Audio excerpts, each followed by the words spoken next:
నమస్తే, నా పేరు Prithvi, ABVP greater Hyderabad city secretary. ఈ రోజు నగరంలోని కొన్ని కళాశాలలు ఇంటర్ బోర్డు అనుమతి కోసం అడ్డదారులు వెక్కుతూ ఫేక్ ఎన్ఓసిని ఏకంగా హైడ్రా కమిషనర్ రంగనాథ్ గారి సంతకాన్ని ఫార్జరీ చేసిరంటే ఈ యొక్క రాష్ట్రంలో హైదరాబాద్ నగరంలో కార్పొరేట్ కళాశాలలు ఏ విధంగా దోపిడీకి పాల్పడుతున్నాయో, ఏ విధంగా అరాచకాలు చేస్తున్నాయో ఇదే నిదర్శనమని చెప్తా ఉన్నాం. ఈ రోజు ఏకంగా హైడ్రా కమిషనర్ యొక్క సంతకాన్ని ఫార్జరీ చేసిరంటే వీళ్ళ కళాశాలలో ఎన్ని అవకతవకలు ఉన్నాయో ఇప్పుడు ఇంటర్ బోర్డు అధికారులు పర్యవేక్షిస్తే, ఇన్స్పెక్షన్ చేస్తే బయటకు వస్తాయని చెప్పేసి మేము చెప్తా ఉన్నాం. మేము ఒకటే డిమాండ్ చేస్తా ఉన్నాం, ఇంటర్ బోర్డు అధికారులని కేవలం 8 కళాశాలలే కాదు, మీరు కనుక కరెక్ట్ గా పర్యవేక్షిస్తే ఈ యొక్క రాష్ట్రంలో ఏ కళాశాలకు కూడా ఫైర్ అనేసి లేదు, గ్రౌండ్ క్లియరెన్స్ లేదు, అన్ని మిక్స్డ్ ఆక్యుపెన్సీ నడుస్తా ఉన్నాయి. ఏ బిల్డింగ్ కూడా పర్మిషన్ లేదు. రెసిడెన్స్ అపార్ట్మెంట్లలో కళాశాలలు నడుపుతా ఉన్న ఇంటర్ బోర్డు అధికారులకి కనీసం సోయనటువంటి పరిస్థితి. ఈ యొక్క తతంగం దాదాపు సంవత్సరాలుగా కొనసాగుతున్న ఇంటర్ బోర్డు అధికారులు ఇన్ని రోజులకు మేల్కొని ఇప్పుడు ఈ యొక్క కళాశాలకు గుర్తించారు కదా. మీకు కనుక చిత్తశుద్ధి ఉంటే ఈ యొక్క 8 కళాశాలల యొక్క గుర్తింపుని రద్దు చేయాలి, భారీ జరిమానా విధించాలి. మళ్ళీ ఎప్పుడు కూడా ఇటువంటి ఘటనలు పునరావృతం కాకుండా చూడాలని చెప్పేసి డిమాండ్ చేస్తా ఉన్నాం. అదే విధంగా 8 కళాశాలలో కొన్ని కార్పొరేట్ కళాశాలలు కూడా ఉన్నాయి. నారాయణ కావచ్చు, చైతన్య కావచ్చు, ఇటువంటి రెసిడెన్స్ కావచ్చు.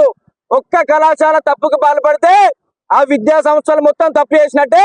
కావున ఒక్క కళాశాల గుర్తింపు రద్దు చేయడం కాదు, మొత్తం ఆ యొక్క విద్యా సంస్థల గుర్తింపును మొత్తం రద్దు చేయాలని చెప్పేసి ఏపీ డిమాండ్ చేస్తా ఉంది. ఇంటర్ బోర్డు అధికారులు కనుక ఒక కళాశాల గుర్తింపు రద్దు చేయకపోతే స్వయంగా ఏబీవీపీ కార్యకర్తలు ఆ యొక్క కళాశాలని మూసివేస్తారని చెప్పేసి ఈ సందర్భంగా ఇంటర్ బోర్డు కార్యదర్శికి ఏబీవీపీ కార్యకర్తలు అల్టిమేట్ జారీ చేస్తా ఉన్నాం. మీరు వెంటనే కళాశాలల గుర్తింపుని రద్దు చేయాలని చెప్పేసి డిమాండ్ చేస్తా. వస్తే హరిప్రసాద్, ఏబీవీపీ. ఈ రోజు అఖిల భారతీయ విద్యార్థి పరిషత్ ఆధ్వర్యంలో ఇంటర్మీడియట్ బోర్డును ముట్టడించడం జరిగింది.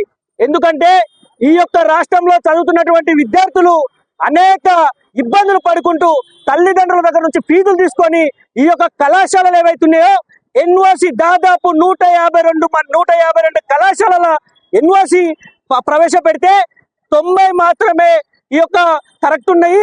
మిగతా 52 ఫేక్ అని చెప్పేసి ఈ యొక్క హైదరాబాద్ చెప్పి కంప్లైంట్ ఇవ్వడం జరిగింది. ఆ తర్వాత ఇక్కడ ఇంటర్మీడియట్ బోర్డు అధికారి ఎవరైతే సెక్రటరీ ఉన్నాడో ఈయన చోద్యం చూస్తా ఉన్నాడు. ఈ రోజు ఇంటర్మీడియట్ లో అవకతవకలు జరుగుతున్న ఇంటర్మీడియట్ వ్యవస్థలో ఒక్క కాలేజ్ పెట్టుకొని 10 కాలేజీలు నడుపుకుంటున్నారు.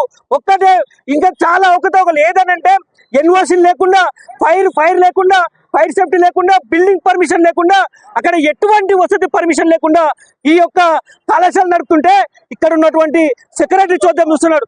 ఈ రోజు ఈ ఇంటర్మీడియట్ సెక్రటరీ ఎవరైతే ఉన్నారో వాళ్ళు వెంటనే స్పందించి ఈ యొక్క 52 కళాశాలల గుర్తింపును రద్దు చేయాలి.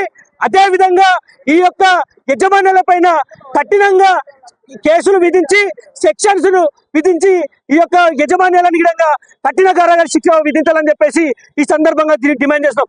లేకపోతే అఖిల భారతీయ విద్యార్థి పరిషత్ కార్యకర్తలు ఈ యొక్క ఇష్యూని వాళ్ళు టేకప్ తీసుకొని అన్ని కళాశాలల దగ్గరకు పోయి, ఈ యొక్క 52 కళాశాలల దగ్గరకు పోయి అఖిల భారతీయ విద్యార్థి పరిషత్ కార్యకర్తలు ఈ యొక్క కళాశాలను ముప్పిస్తారని చెప్పేసి ఈ సందర్భంగా హెచ్చరిస్తాం.